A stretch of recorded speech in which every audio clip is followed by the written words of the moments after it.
Welcome back to my channel. और आज हम जानेंगे HIV के बारे में, उसका बचाव। तो अगर वीडियो अच्छा लगा तो लाइक करिए। शुरू करते हैं।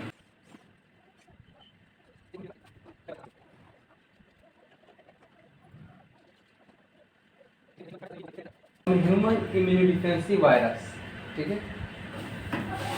HIV का वर्क है, ये हमारे शरीर में इम्यून सिस्टम को नष्ट करता है तथा साथ ही शरीर में मौजूद CD4 कोशिका यानी कि जिसको हम T सेल भी कहते हैं, उसको ये नष्ट करता है।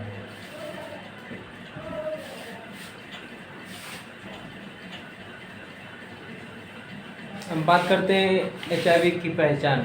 बात करें HIV की पहचान क्या, फिर इसके लक्षण की, तो क्या क्या पहचान के किसके लक्षण है, तो आइए जानते हैं। इसका पहला जो लक्षण है वो हर वक्त थकान होना, यानी कि कुछ भी आप काम करेंगे तो आपको जल्दी ही आपको थकान महसूस होगी। गले के आसपास सूजन होनी है, कि यहाँ पे अब सूजन हो जाना शुरू हो जाएगा। और 10 दिनों से ज़्यादा बुखार रहता है तो ये इसकी पहचान है। और जो HIV का पेशेंट होता है उसको रात को पसीना बहुत आता है तथा इसका वजन जल्दी घटता है। और खासकर महिलाओं में ईस्ट इन्फेक्शन होना शुरू हो जाता है। और साथ ही जॉइंट पेन होता है HIV इन्फेक्शन वाले पेशेंट को। कोमा के लक्षण उसको होते हैं, साथ ही मति भ्रम होने, शॉर्ट टर्म मेमोरी लॉस होना शुरू हो जाता है। ये HIV के पेशेंट की पहचान लक्षण है। तो आइए जानते हैं इसके बारे में और डीपली से। जो पहली बार इसका पाया गया ये अफ्रीका के कांगो बेसिन के आसपास क्षेत्रों में पाया गया था HIV-1 तथा HIV-2 जो है पश्चिम अफ्रीका में पाया गया है। यानी कि HIV की जो शुरुआत हुई वो अफ्रीका से हुई, अफ्रीका से वो पूरे वर्ल्ड में चला गया है। न जाने कई लोगों के इन्फेक्शन इससे हुए, कई लोग जो कि कई दूर दूर देशों के थे उन लोगों में इन्फेक्शन पाया गया HIV के ब्लड में पाया गया। तो जिसकी यानी कि टोटली जो कि कहने का मतलब HIV की शुरुआत जो होती है पश्चिमी अफ्रीका से या फिर अफ्रीका देश से होती है। बात करें एड्स की फुल फॉर्म, तो एड्स की फुल फॉर्म होता है यानी जिससे एक्वायर्ड इम्यूनोडिफिशियेंसी सिंड्रोम, ये एड्स का फुल फॉर्म है। एड्स फैलाने वाले विषाणु का नाम ये है।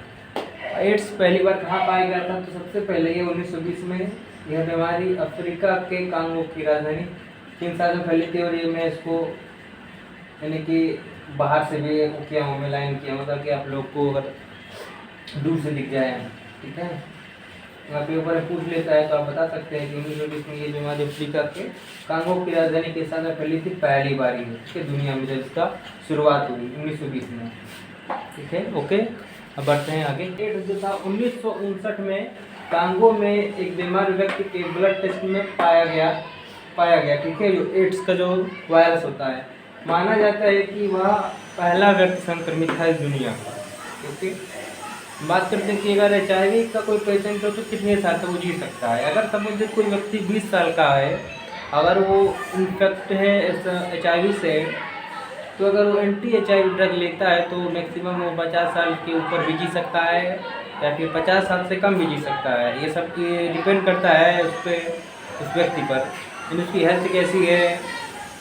बात करते हैं कि उसका अंतर्राष्ट्रीय चिन्ह है जिसको आप पहचान सकते हैं, रेड रिबन। आपको किस प्रकार के शेप का ये रहता है, किस प्रकार के शेप का रहता है एड्स का चिन्ह, जो अंतर्राष्ट्रीय चिन्ह दिया गया है। बात करते हैं आगे की। बात करें कि HIV को ख़त्म कैसे करें, ठीक है। इसको ख़त्म करने का जो तरीका है मेडिकल फील्ड में वो है एंटी रेट्रोवायरल थेरेपी। तो बात करते हैं एंटी रेट्रोवायरल थेरेपी की, तो इसका जो वर्क है ये HIV से संक्रमित व्यक्ति जिसकी वायरस की मात्रा को कम करने के लिए HIV दवाओं के मिश्रण को देते हैं उन पेशेंट को जो इन्फेक्शन है, यानी कि इन्फेक्ट है HIV से। इन दवाओं के सामूहिक रूप को एंटी रेट्रोवायरल थेरेपी कहते हैं। यानी कि एंटी रेट्रोवायरल थेरेपी एक प्रकार का यह HIV के दवाओं का मिश्रण है, इसको दिया जाता है वायरस को कम करने के लिए। तो एड्स दिवस मनाया जाता है 1 दिसंबर को, और इस दिन को पहली बार 1988 में चिन्हित किया गया। यानी कि 1988 में एड्स दिवस को 1 दिसंबर में मनाने का शुरुआत हुआ। तो बात करें इसके बारे में और जानते हैं। अब जानते हैं एड्स का बचाव। एड्स से हम बच सकते हैं तो नंबर 1 पहला है कि हमेशा डिस्पोजेबल सिरिंज और सुई का इस्तेमाल करें। यानी कि जो डिस्पोजेबल सुई जो सिरिंज होती है यूज थ्रो होती है, एक बार का यूज़ किया जाता है फिर दोबारा इसका यूज नहीं किया जाता है। किसी भी सुई को दोबारा यूज ना करें। मान लीजिए कोई सुई हम लगा देते हैं एक बार, तो दोबारा उस सुई का प्रयोग नहीं करना चाहिए। यदि किसी को खून चढ़ाने की जरूरत पड़ जाए तो खून के लिए बिना सुनिश्चित कर ले। सही कहा।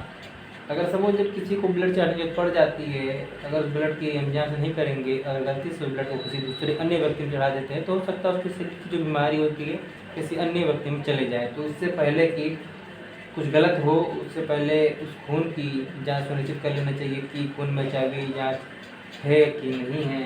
तो ये सब जितना भी है ये एड्स से हमको हो जाता है, और एड्स से बचने के लिए तमाम तरीके के एडवर्टाइजमेंट भी टीवी में दिखाया जाता है, लोगों को जागरूक किया जाता है एड्स के बारे में।